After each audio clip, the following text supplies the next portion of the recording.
Nomadismo digital. O nome já indica que é você poder trabalhar de qualquer lugar. Mas cuidado, isso não significa ser um eterno turista. Viajar pelo mundo enquanto trabalha gera oportunidades, é claro, mas gera desafios também. Meu nome é Cássio Politi e é disso que a gente vai tratar hoje aqui no podcast Robert Half Talks. No Robert Half Talks, você está convidado a participar de discussões relevantes para se preparar para o futuro do trabalho e se adaptar a um mundo em transformação. Um podcast da Robert Half, a maior especialista de soluções em talentos. E para o papo de hoje, eu tenho a satisfação de receber dois convidados aqui para falar desse tema de nômades digitais. Vamos começar pelo próprio nômade aqui da conversa, Matheus de Souza, que é escritor, educador e palestrante e andou os últimos 5 anos aí peregrinando pelo mundo. Hoje, por exemplo, está falando da Itália, mas não sei, semana que vem talvez fale de algum outro lugar. Matheus, muito bom ter você aqui. Obrigado por aceitar o convite para esse bate-papo. Cássio, bom dia para vocês aí. Aqui é boa tarde já, onde eu tô. E, obrigado pelo convite. Sempre um prazer, uma honra falar sobre nomadismo digital e trabalho remoto. É isso aí, legal ter você aqui. E completando aqui o nosso círculo, tá o Alex Arima, gerente sênior de marketing e relações públicas aqui da Robert Half. Arima, muito bom ter você de volta aqui ao podcast. Obrigado por tirar um tempinho e participar hoje com a gente aqui. É um prazer estar aqui, eu agradeço o convite. Eu sou um entusiasta aí dessas novas formas de trabalho, né? Essa questão toda do nomadismo digital. Eu tenho várias perguntas aqui para o Matheus e espero que esse episódio ele sirva para todos aqueles que querem experimentar um estilo de vida diferente, né? Quero ver aí do Matheus como que é esse estilo de vida, para quem funciona, enfim. Vamos embora. Vamos nessa, Arima. E se você é um entusiasta, deixa eu te falar, eu sou um pouco mais do que isso, tá? Para mim é plano, tá? Já ando me mexendo aí para cair nessa em algum momento, Boa. Então Depois quase eu te que uma conto, consulta então. aqui. Depois eu te conto, então, do que eu estou fazendo e as minhas Caramba. experiências também.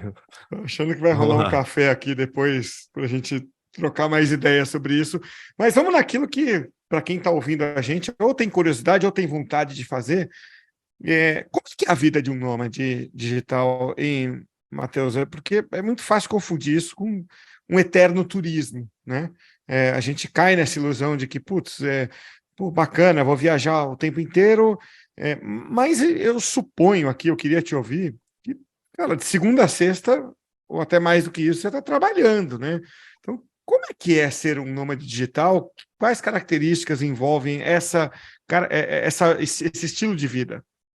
Boa, Cássio. Eu adoro essa pergunta e uma das coisas que eu mais gosto de fazer quando eu falo sobre o nomadismo digital é justamente desmistificar e falar sobre o que não é o nomadismo digital, né? Porque se quem está nos ouvindo agora jogar no Google o termo nômades digitais vai encontrar um sujeito lá com um MacBook caro na areia da praia, supostamente trabalhando, né? E vocês imaginem o horror o sol batendo na tela do computador, o suor misturado com protetor solar, né? Enfim, o nomadismo digital, acho, começando por aí, não é isso, né, que está representado em muitas dessas matérias. Para a gente separar, né, o termo, eu acho que é mais fácil entender. Nômade é porque não tem uma residência fixa, está sempre viajando, está sempre em movimento. Você mencionou aí que eu estou há 5 anos em movimento, vivendo de Airbnb em Airbnb, então começa por aí. E digital é a parte, hoje, eu acho mais simples de entender, que é porque trabalha de forma remota, né? Utiliza o digital, utiliza a internet para trabalhar. Então, respondendo a sua pergunta, não, eu não sou um turista em tempo integral, eu adoraria, mas infelizmente não é a minha realidade. O que muda, digamos, de uma rotina de trabalho normal, digamos assim, com aspas, porque eu faço desde 2017, quando eu me tornei um nômade digital, é que acabou o meu expediente. Por exemplo, eu estou falando com vocês agora aqui, eu tenho mais umas 2 coisas na minha agenda e depois eu vou dar um rolê aqui na beira-mar da cidadezinha que eu estou no litoral da Toscana. Se eu estivesse lá na minha cidade de Natal, em Santa Catarina, provavelmente ia acabar o meu expediente, eu ia pro sofá, ligar Netflix, assistir alguma coisa. Então, o que muda é que eu tenho essa oportunidade de conhecer novas culturas, de ver coisas novas, de fazer turismo no dia a dia. Então, eu não preciso, um nômade digital, em tese, ele não precisa esperar uma suposta aposentadoria para viajar o mundo ou esperar as férias, né? Eu viajo enquanto eu trabalho e eu trabalho enquanto eu viajo. Então, eu tenho uma rotina de trabalho igual todo mundo. Eu não, igual todo mundo não, porque eu cortei as sextas-feiras da minha agenda faz algum tempo, indo. Alguns países têm feito isso, né? Islândia, Espanha, algumas empresas do Vale do Silício também fazendo a semana de 4 dias, né? Eu adotei. Como eu trabalho de forma autônoma, é mais fácil fazer isso, né? Então, eu trabalho de segunda a quinta-feira, no horário comercial do Brasil, geralmente. Então, por exemplo, eu estou agora na Itália. Amanhã não, na semana que vem eu tenho uma reunião que é à noite aqui, porque eu estou no fuso da frente, né? Então, tem essas coisinhas também que devem ser levados em consideração. Mas respondendo, né, eu não sou um turista em tempo integral, infelizmente, e eu trabalho igual todo mundo. Tem minhas horas de trabalho e aí nas horas de folga, aí sim, eu viajo. Por exemplo, estou aqui na Toscana, final de semana, eu vou pegar um trem e vou para Roma, sabe? Então, esse tipo de coisa que o nomadismo digital me proporciona. Eu acho que assim, interessante a gente pensar que o nomadismo, ele já existe na humanidade, né? A humanidade já foi nômade há cerca de 1 milhão de anos atrás, né? Então, é, as pessoas, as pessoas elas eram nômades, né? Buscando melhores condições para pastagem, né? A origem era essa, né? Então, para levar os rebanhos para lugares melhores. E hoje em dia, eu queria saber de você o seguinte: você também está sempre em busca de lugares melhores? Então, nesses anos que você vivenciou em diversos países, você também sentia esse movimento? Porque eu fico imaginando, né? Se está frio no sul do Brasil, eu acho que eu vou para o Nordeste, nos meses de julho, agosto. Quando lá está muito quente, eu vou para um lugar, uma temperatura mais agradável, como, por exemplo, Minas Gerais. Ou até mesmo por questões tecnológicas. Você já se viu movendo-se de um lugar para outro porque a internet aqui era melhor, a cidade ali tinha melhores condições para você trabalhar, porque você trabalha, né? É o que você falou, você não está de férias. Então, essa é a primeira pergunta. Depois eu queria entender de você, porque você mencionou de férias, você ressignificou as suas férias, né? Férias para você agora é diferente, né? Então, eu queria que você me explicasse essas duas coisas aí para a gente começar. Boa, adorei as perguntas. Sim, estou sempre em busca de novas pastagens. Tem um site que eu adoro o título, que chama The Summer Hunter. É um site brasileiro sobre um estilo de vida de caçadores de verões, né? E, cara, agora que você falou, eu nunca tinha parado para pensar sobre isso, mas eu tô aqui na Itália, o inverno começa mês que vem aqui, e é o meu primeiro inverno desde 2018. Justamente porque eu vou atrás de verões. Justamente o que você falou, eu dei passa frio, eu sou de uma cidade praiana e eu busco verões para onde eu vou. Então, sempre que eu volto para o Brasil, a exceção foi esse ano, que eu fui agora na metade do ano, mas assim, o inverno já não estava mais tão gelado como é no sul do Brasil, mas com exceção esse ano, eu geralmente vou no Brasil visitar a família, esse tipo de coisa, no verão do Brasil. E aí, quando acaba o verão do Brasil, eu vou para outro país, eu vou para Tailândia, para Indonésia, para esses lugares. E aí entra essa outra questão, a parte do trabalho, da infraestrutura, né? Que, sim, eu adoraria, por exemplo, nesse momento agora, estar numa cabana isolada num monte lá no Sri Lanka. Só que não dá, né? Como é que funciona a internet, né? Então, eu sempre procuro destinos para viver essa vida nômade que atendam alguns pré-requisitos dentro dos meus filtros, né? Vamos dizer assim. Primeiro, tem que ter um custo de vida relativamente baixo para quem ganha em real, porque eu ganho 100% em real. Eu não estou indo para os países e buscando trabalho em outros países que antigamente era a única opção para quem queria morar e trabalhar fora, né? Você muda, por exemplo, para Portugal, arruma um emprego em Portugal E é isso. Agora não, a gente leva o escritório na mochila. Então, eu tenho meu CNPJ no Brasil e ganho real. Então, com o real, né, esses últimos 3, 4 anos, principalmente super desvalorizado, eu busquei principalmente países com moeda desvalorizada. E aí a gente pode citar alguns, por exemplo, Argentina, México, os países do Sudeste Asiático, Tailândia, Indonésia, onde o custo é baixo. E aí entra a parte da infraestrutura mesmo, beleza. Como que é a internet nesses lugares? Como são os níveis de segurança? As acomodações, né? Tem apartamento legal que me deu uma infraestrutura? Como que funciona isso? Existe um site que chama nomadlist.com, onde é um site feito por um nômade digital para outros nômades digitais e mantido por nômades digitais, onde basicamente tem um ranking de cidades, várias avaliações, e você consegue ver desde o preço, sei lá, de uma cerveja na cidade, no país que você quer ir, até a velocidade da internet. Então, é uma boa base. E esses países, eu tive algumas temporadas asiáticas, principalmente, que é um lugar... o Sudeste Asiático é uma região do mundo que meio que virou queridinha dos nômades, porque reúne tudo isso. Reúne internet super rápida, reúne um custo de vida barato. Imagina que eu só fico imaginando quem ganha em dólar, quem ganha em euro, e vai para esses lugares, sabe? Vive como rei, porque eu vivia... Eu não tenho problema de falar de valores, porque eu acho que é uma comparação legal a se fazer. Você que está em São Paulo agora nos ouvindo e paga provavelmente, sei lá, 5 mil reais de aluguel para ter um lugar ok, eu pagava 2 mil reais não chega a ser uma cabana, mas uma casinha, literalmente na beira da praia, que eu abria a porta, dava 4 passos, era areia da praia, e eu estava na frente de uma praia paradisíaca, com 2 mil reais por mês. E assim, pagando caro, porque Tailândia, assim, tem Sudeste Asiático para todos os bolsos. Eu tenho amigos que pagam 500 reais por mês. E assim, o lugar onde eu ficava era literalmente uma porta, uma cama, mas era isso.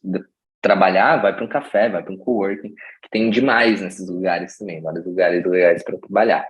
Então, eu levo muito em conta quando eu vou escolher um destino, essa parte do custo de vida, para quem ganha em real, no meu caso, e a parte da infraestrutura. Curiosamente, os lugares onde eu mais passei perrengue com a internet foi o Brasil. Eu estava agora em São Paulo, antes de vir aqui para a Itália, e a internet no meu Airbnb era super instável. Tinha dias, e assim, era sempre o dia que eu precisava, sabe, gravar um podcast, igual a gente está fazendo agora, ou tinha uma reunião importante, travava tudo, caía, enfim, era um pouco instável.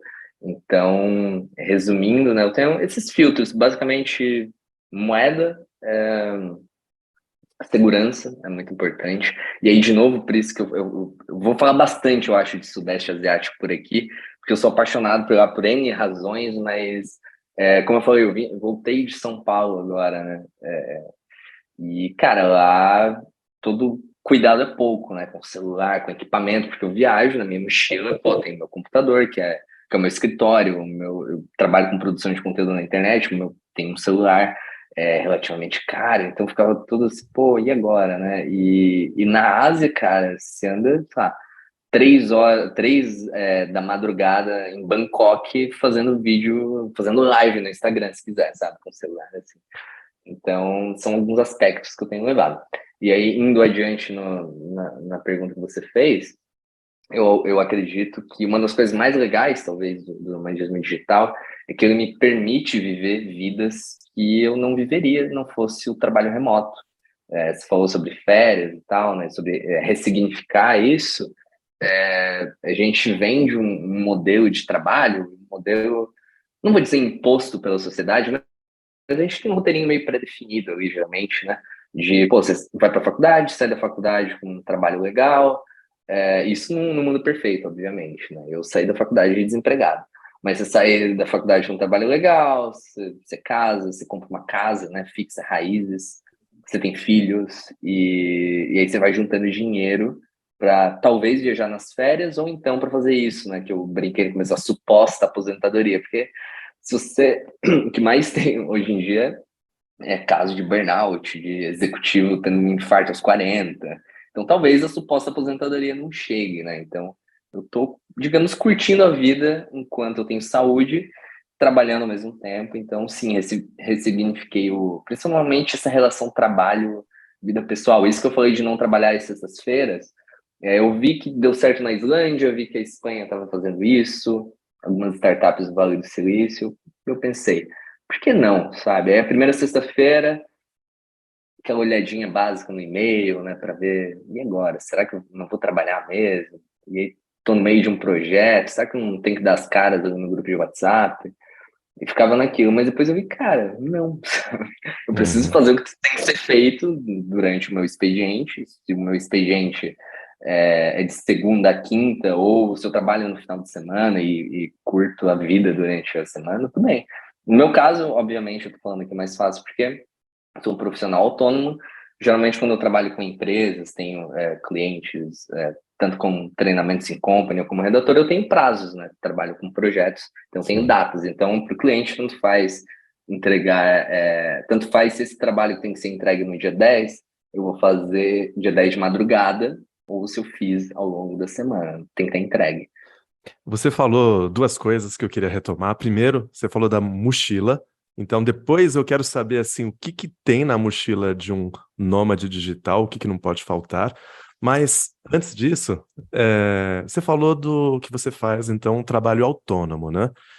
É, Você acha que você já escreveu livro e entrevistou várias pessoas? Então, das pessoas que você entrevistou, você acha que o trabalho como nômade digital só funciona para aquelas posições que a gente vê mais, né?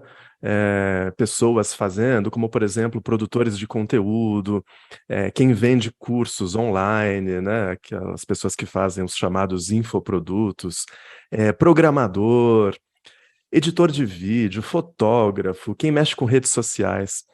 Você, nas suas entrevistas, você conseguiu ver outro tipo de profissional que consegue fazer isso? Boa. Cara, a realidade de quando eu escrevi o livro, porque eu me tornei nômade em 2017, eu escrevi o livro no segundo semestre de 2018 e ele é publicado na metade de 2019, ou seja, antes da pandemia. A realidade do nomadismo digital da época meio que era essa, cara, profissionais autônomos, freelancers. Eu mesmo, eu era uma mistura dos dois ali, a maioria da minha renda vinha dos freelas mesmo. Hoje eu faço freelas eventuais, eu tenho as minhas coisinhas aí na internet. Isso que você mencionou em produtos, eu faço muito treinamento em company. Então fui migrando até um pouco agora para o B2B. Mas ali, quando eu lancei o livro, era isso. Aí veio a pandemia e acelerou. Eu não diria que acelerou uma transformação digital, porque a tecnologia já estava aí, né? Eu acho que acelerou uma mudança de mindset, para usar uma palavra que a galera do LinkedIn adora. Porque as pessoas, durante o confinamento, principalmente nos primeiros meses da pandemia, muitas delas, muitos profissionais, perceberam: opa, eu acho que eu não preciso ir todo dia para o escritório bater ponto, sabe? Dá para trabalhar de casa, que é o mesmo estalo que eu tive lá em 2015, 2016.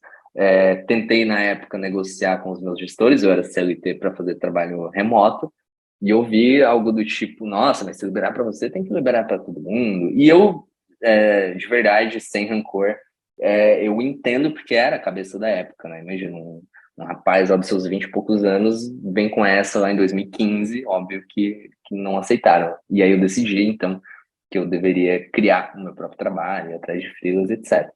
Agora, sim, esse era o perfil até a pandemia. Esse eu não posso falar em pós-pandemia ainda, porque ela não acabou. Mas esse novo mundo, digamos assim, que a gente está vivendo agora, com a pandemia, fez justamente muitos gestores, muitos profissionais alterarem essa mentalidade, né? Então, se fala até agora em grande resignação, acho que é esse o termo, né? Pessoas que não querem voltar de jeito nenhum para o escritório, estão se demitindo e estão ou indo atrás de vagas remotas ou criando seus próprios trabalhos. Agora, quando o perfil mudou bastante, porque, um exemplo, no meu livro, eu entrevistei várias pessoas, como você falou, e eu não consegui entrevistar ninguém que trabalhasse como CLT, que tivesse um vínculo como CLT, porque eu não achei, né? Porque eu não conhecia. A minha esposa é CLT hoje. Então, assim, como ela, eu conheço outros, principalmente esse ano que as viagens estão retomando, né? Depois, muitos países estavam com fronteiras fechadas. Então, no primeiro semestre, eu e a minha esposa fomos para a Ásia. Cara, conheci vários nômades, brasileiros ou não, que têm um único vínculo empregatício, né? No Brasil a gente chama CLT e nos outros países cada um tem a sua forma de trabalho, mas isso eu não encontrava, tipo, antes de 2020. Então mudou. E aí, sobre as profissões, a pergunta que eu gosto de fazer, eu gosto de responder com uma pergunta. Quem me pergunta isso, eu pergunto: o seu trabalho hoje dá para fazer de forma remota? Se a resposta for sim, cara, comprar uma passagem para algum lugar, algum Airbnb, bota as coisas na mochila e a gente vai entrar na mochila e vai. E aí, se você depende de você, sabe? Então, alguns exemplos, tá? A minha empresa de contabilidade que eu tenho contratada no Brasil, eu nunca conheci ninguém pessoalmente. Eles são contadores que trabalham de forma remota. Eles não são nômades, mas eles poderiam ser, se quisessem, contadores. O meu médico no Brasil, agora a gente tem a teleconsulta, né? Eu posso, por exemplo, se você é um clínico geral, posso fazer meus exames de sangue e marcar uma teleconsulta com o médico. Foi o que eu fiz agora esse mês, tá? Meu médico me entendeu que teleconsulta. Então, dá. Agora, sobre a mochila, a primeira viagem, a diferença da primeira viagem para cá é que eu descobri que eu não precisava de 80% das coisas que eu tinha acumulado durante a minha vida. Você, por acaso, nessa jornada aí, você acha que você se tornou um pouco minimalista também ou não? Um pouco não, eu me tornei 100% minimalista. No começo, por obrigação, não obrigação, mas por necessidade, eu acho que a palavra é correta. Porque a primeira viagem, você imagina, eu fui para o México na primeira viagem, fui para Tulum, que é um destino de praia e tal, logo depois eu já fui para Tailândia. Aí você imagina na Tailândia, você vai de uma ilha para outra, geralmente em barcos. E quando eu falo barco, não é um transatlântico, é um barquinho de madeira, e enfim, vai 12 pessoas ali dentro. E você imagina eu com duas malas, uma mochila grande, outra menor, tendo que... E eu fui vendo, não, isso aqui não tá rolando, né? E a outra coisa foi que, na época, eu ainda mantinha um apartamento no Brasil, então eu tinha um lugar para voltar. E sempre que eu voltava, eu desfazia essas malas, eu percebia, eu não usei 80% dessas coisas, sabe? E aí eu comecei a doar muito, principalmente roupas, né? Então, desde final de 2018, acho, eu viajo com uma mochila de 50 litros, onde tá todas as minhas roupas, e eu tenho uma menor, que é uma mochila de ataque, que chama, né? Com o meu computador e, enfim, equipamento, esse tipo de coisa. É só isso que eu tenho, todos os meus pertences estão ali. Você falou a respeito aí da sua empresa que você usa para contabilidade, né? Que eles poderiam ser nômades, né? Talvez eles já até sejam, né? E a gente não sabe, né? O que eu costumo falar também com a minha equipe é que, assim, a gente tem que ter uma mudança de mindset. Eu acho que o trabalho remoto, ele é uma realidade para várias empresas, assim como é para Robert Half, né? A título de curiosidade, na Robert Half, o modelo adotado é o trabalho remoto, né? Caso as pessoas queiram ir ao escritório, elas podem ir ao escritório também. Mudando o mindset, eu acredito que quando você não precisar mais justificar para os seus colegas de trabalho onde você está, é realmente quando a gente vai ter virado a chave, né? Então, quando for uma coisa tão natural, a ponto de um dia, eu cheguei para a equipe e falei assim, olha, esqueci de avisar, mas eu estou trabalhando de Belo Horizonte, né? Então, assim, não precisa mais avisar, né? Talvez a gente se acostume com essa nova realidade aí no futuro. Na Robert Half, por exemplo, é o que você falou, né? Se aqui a gente consegue fazer o trabalho remoto, então o nomadismo ele se torna uma realidade, né? Ele é possível de ser feito. Queria só fazer um comentário, Matheus, com relação às empresas, né? Como que elas enxergam esse tipo de atividade, né? Eu tenho visto muito, e aí você me corrija aí se a sua percepção for diferente, mas eu tenho visto as empresas com muita insegurança ou receio de que as pessoas façam esse nomadismo, acabando por muitas vezes restringindo, né, nas suas políticas, nos seus contratos de trabalho, restringindo essa liberdade muito exagerada. Me parece que elas enxergam o trabalhador que está fazendo o trabalho remoto com uma certa preocupação em relação à produtividade, né? Principalmente em relação à manutenção da cultura corporativa, mas elas deixam de enxergar todos os aspectos positivos, né? Todas as oportunidades, que foi aquilo que você falou. É muito rico a pessoa trabalhar em outro lugar, vivenciar uma cultura e até mesmo aplicar aquilo lá ao negócio dela, né?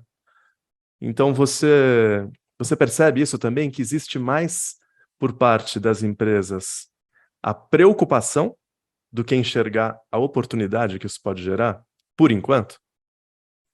Cara, sim, eu achei que a pandemia mudaria isso logo de cara 100%, mas a gente tem visto movimentos contrários a isso, né? Eu acho que, para a gente dar nome aos bois, tem um caso bem emblemático que está rolando agora, que é o Elon Musk, né? Primeiro na Tesla, né? Mandou todo mundo voltar para o escritório, agora ele comprou o Twitter, já falou que a galera do Twitter vai ter que trabalhar pelo menos híbrido, né? Algumas coisas assim. É uma questão de mentalidade. Agora, uma coisa que eu tenho visto, falando de Brasil especificamente, mercado brasileiro, o que eu tenho visto aqui é essas startups, principalmente, que já nasceram numa cultura 100% remota, que desde o do dia zero não tem escritório, a galera já começou remoto. Essa galera, não é que eles vão continuar, eles sempre foram assim. E né? E é a realidade deles. Agora, essas empresas, principalmente essas mais tradicionais, que o trabalho remoto foi uma consequência da pandemia, e agora tá rolando esse movimento de volta para o escritório, para o híbrido e tal, eu vejo mais como uma questão de controle mesmo, sabe? O gestor que quer ter todo mundo aqui, ele passa no escritório, dá uma olhada no que cada um está fazendo no computador. Eu vejo mais como uma questão de controle, porque produtividade, cara, tem vários estudos que provam que, obviamente, cada pessoa vai ter o seu perfil, né? Mas que provam que o trabalho remoto pode ser tão ou mais produtivo que o trabalho no escritório tradicional. Puxando o meu lado aqui para os criativos, eu trabalhei minha vida inteira com marketing e eu odiava, uma das coisas que eu odiava no escritório era que, pô, às vezes eu tô lá concentrado num texto e aí vem alguém me mostrar, sei lá, um meme, sabe? E corta totalmente a minha linha de raciocínio e se perde muito tempo no escritório com esse tipo de coisa. Obviamente que para um profissional ser produtivo no trabalho remoto, ele tem que ter algumas habilidades, né? Algumas soft skills, como, por exemplo, a questão principalmente da organização e da disciplina. Isso eu acho um ponto-chave. Queira esse profissional ser um nômade ou não, quando é um nômade digital, eu acho que isso ganha uma importância ainda maior, porque você vai estar lidando com fusos diferentes, várias outras questões que não estão ali no home office, né, tradicional, do literalmente trabalhar de casa, então isso ganha um grau de complexidade a mais, e também, principalmente questão de comunicação, né, a gente tem visto cada vez mais a escrita, por exemplo, sendo mais importante no trabalho remoto em questões de documentação, comunicação assíncrona, então, assim, a gente está quebrando algumas barreiras culturais, eu acho, esse negócio que, principalmente aplicativos de mensagem instantânea, como o WhatsApp, por exemplo, acabaram colocando nos últimos anos uma urgência em tudo, né? Que tem que responder na hora e, enfim. Então, eu acho que a comunicação assíncrona aparece como uma habilidade importante também. Mas voltando ali ao ponto-chave da questão, eu ainda vejo muitas empresas, até algumas coisas, né? Mas sobre essas empresas que ainda não, digamos, não confiam cegamente ou não confiam 100% nesse trabalhador remoto, eu acho que passa muito por esse controle. Eu vou dar um exemplo aqui, obviamente não vou citar o nome da empresa, mas me chamam muito para dar palestras em eventos corporativos sobre nomadismo digital. E uma dessas empresas que adotou trabalho remoto durante a pandemia, me chamou para falar. Na época eu estava na Tailândia, fiz o evento todo remoto. 5 minutos antes de eu começar a minha fala, a pessoa do RH que me contratou mandou uma mensagem assim: a gente quer que você mostre, né, como é legal ser nômade e tudo mais, mas que não incentive tanto os nossos funcionários a serem nômades, porque a gente quer eles aqui no Brasil, tá? E não sei o quê. Aí eu fiquei pensando, bom, eles estão aqui, é uma palestra sobre Anywhere Office, que eles mesmos sugeriram o tema, mas é um Anywhere, mas nem tanto, né? Desde que esteja no Brasil ou no estado onde está o nosso escritório. Então tem essas barreiras, né? Ô, Matheus, e você vê nesses grupos de nômades que você encontra por aí, fiquei curioso se você vê alguns perfis, assim. Por exemplo, você vê gente com filho pequeno conseguindo ser nômade, que aí tem toda uma questão, né, de escola, tudo. Você vê também o meio nômade, tipo, alguém que tem a residência, por exemplo, em São Paulo, no Rio, Salvador, sei lá, passa um tempo viajando, viaja 2, 3 países, daí volta. Existem esses perfis, e talvez, porque são os que eu fico imaginando, né, que talvez tenham algum impedimento para fazer o que você faz. Boa, eu comecei como meio nômade, né?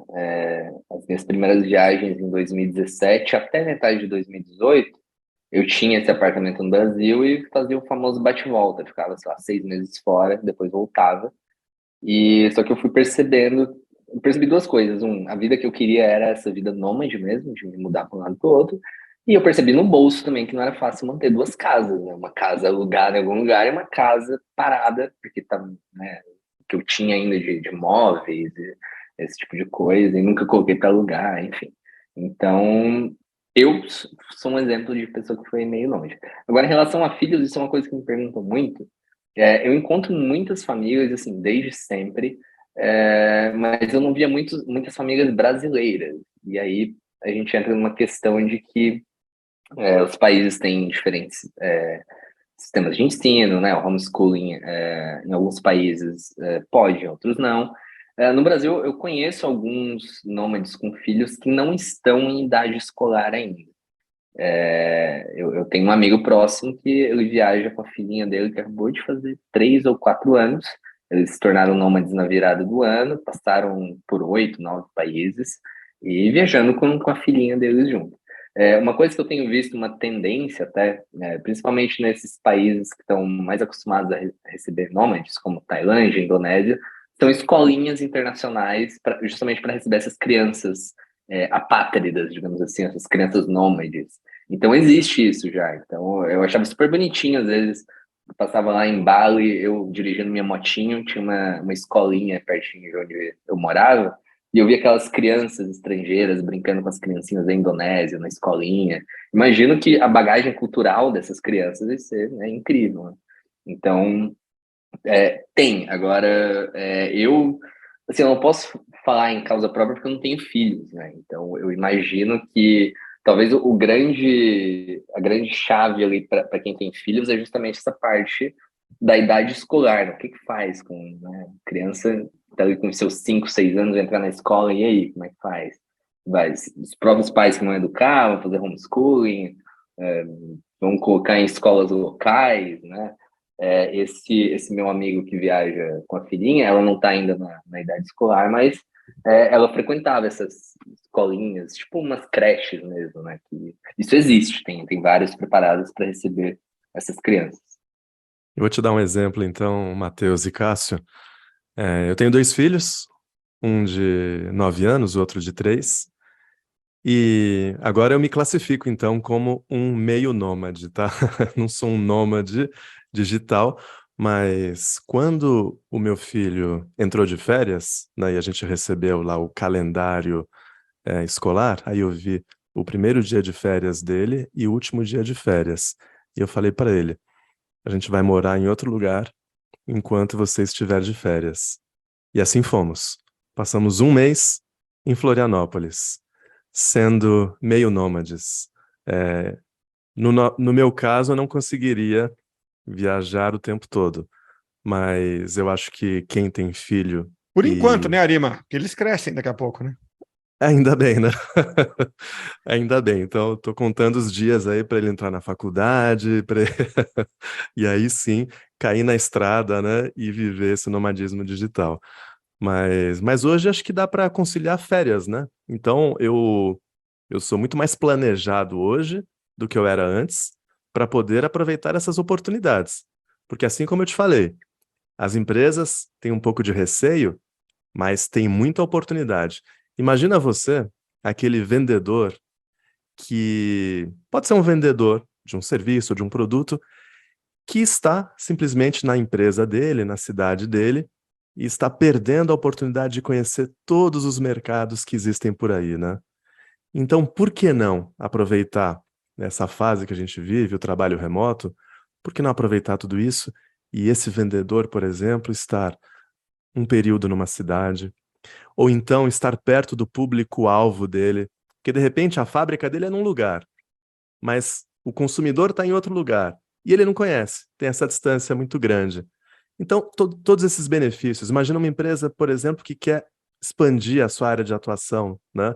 Então, coloca lá algumas pessoas, deixa nas pessoas, não coloca, deixa as pessoas irem para os mercados que elas acreditam que sejam mais promissores para os negócios delas, né?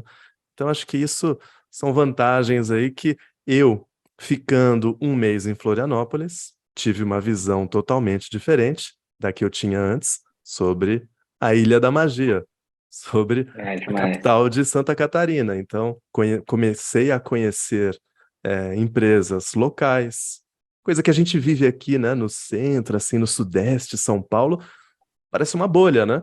Então, Sim, assim, total. existe muita coisa fora, eu acho que abre a mente de muitas pessoas. Cara, com certeza. E só traz benefícios, né, para as organizações, né? Cara, com certeza. Eu tenho um exemplo nichado de nômade. O Michel Jasper, ele é um dos top voice lá do LinkedIn. Ele se tornou nômade, se não me engano, em 2021. E ele viaja com a esposa que ela é funcionária pública. Então, é mais um exemplo que desde que o trabalho seja feito de forma remota, você pode viajar por aí. E eles ficam um mês em cada lugar. E o Michel, ele trabalha na área do varejo, supermercado e tal. E tem uma empresa de software. E ele sempre aproveita esse mês que ele fica nos lugares para conhecer redes grandes redes, né, de supermercados daquele país. E aí você imagina, cara, o conhecimento que ele tem, as coisas diferentes que ele vê. Então ele aproveita esse nomadismo dele também para fazer essas visitas técnicas, digamos assim. Eu, como o meu trabalho sempre foi relacionado à criatividade, principalmente essas primeiras viagens em que eu trabalhava exclusivamente como redator de marketing, redator publicitário, basicamente. Eu sempre ficava de olho em campanhas que eu via em outros países. Então, eu morei em lugares meio aleatórios, tipo na Sérvia, em Montenegro, na Croácia. E, cara, eu via muita referência que não chega no Brasil, sabe? As coisas. E eu tava lá vendo isso e aplicando isso no meu trabalho. No papel de escritor fica mais fácil ainda, né?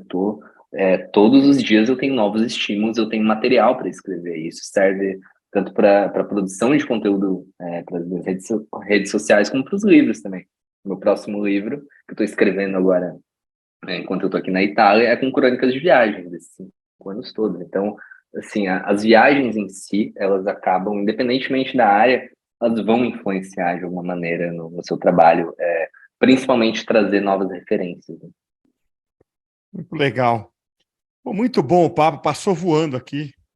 A gente até conversou um pouquinho mais do que normalmente a gente conversa. E para fechar, deixa eu contar uma coisa que acho que o Arima também não sabia, e eu não contei antes para vocês aqui, que eu, na minha empresa, contrato um nômade digital, tá? A gente tem um redator que é nômade e é mó barato. Assim, a gente não tem ideia de onde ele está. Eu sempre tenho a curiosidade de perguntar onde ele está. Né? Assim, são os países que aí é aquilo que a gente faz, né? Eu vou no Google Maps, né? Dou uma olhada para principalmente para dar uma volta pelas ruas e tentar, sabe, pegar o look and feel do lugar assim. E funciona bem, porque é uma pessoa super disciplinada, assim, sabe? Talvez ele vá ouvir isso aqui, vai gostar de ouvir que a gente confia muito no prazo de entrega dele. Então, do lado de quem contrata é isso, assim, 1000 vezes ter um nômade digital, que embora não esteja aqui formando cultura com a gente o tempo todo tal, ele está entregando tudo aquilo que precisa e que é a parte dele, né? Então, é bacana a parte da disciplina que você falou. Então, contei essa historinha só para trazer mais um recheio aí, um ingrediente para a conversa. Então, Matheus, quero te agradecer muito aí pelo papo. Putz, obrigado por atender a gente. A gente está num fuso diferente aqui, então você se desdobrou aí para conseguir achar um horário na agenda.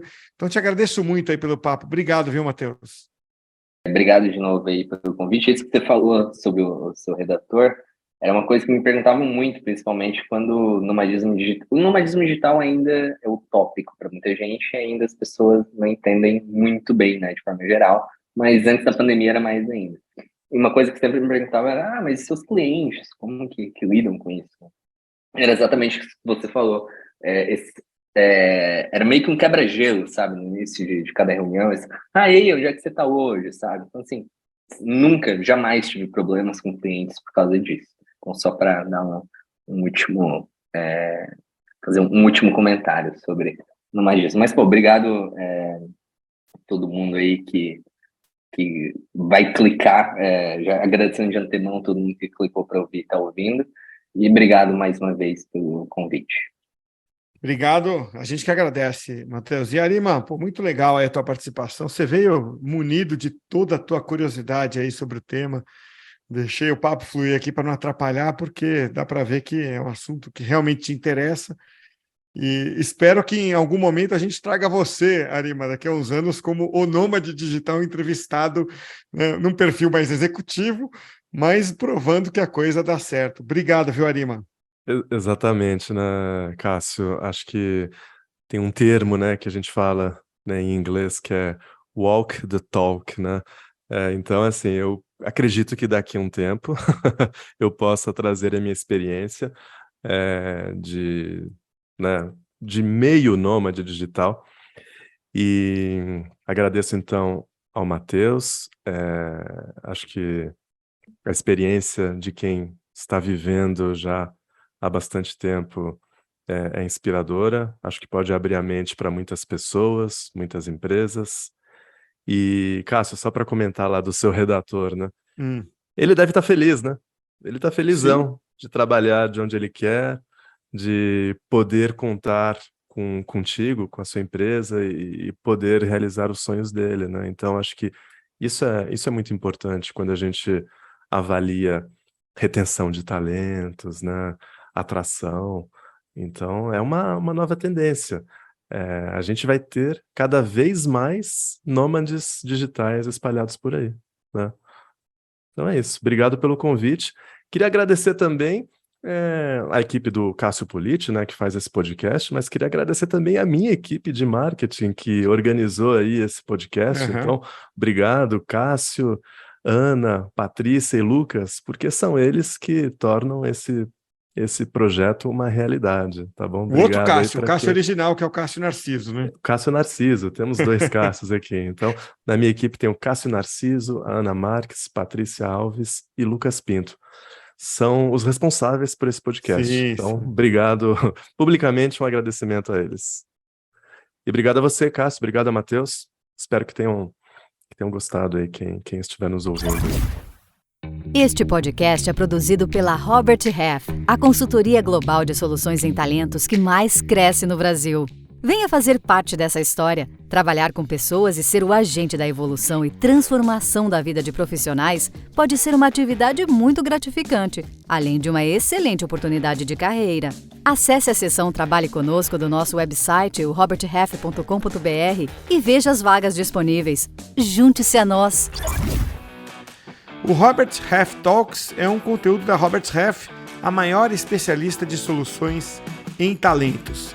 Quem esteve conosco hoje foi o Matheus de Souza, que é escritor, é também educador e palestrante. Junto com ele esteve o Alex Arima, aqui da Robert Half. Meu nome é Cássio Politi, eu vou ficando por aqui. Eu espero você na próxima edição do Robert Half Talks. Até a próxima, hein?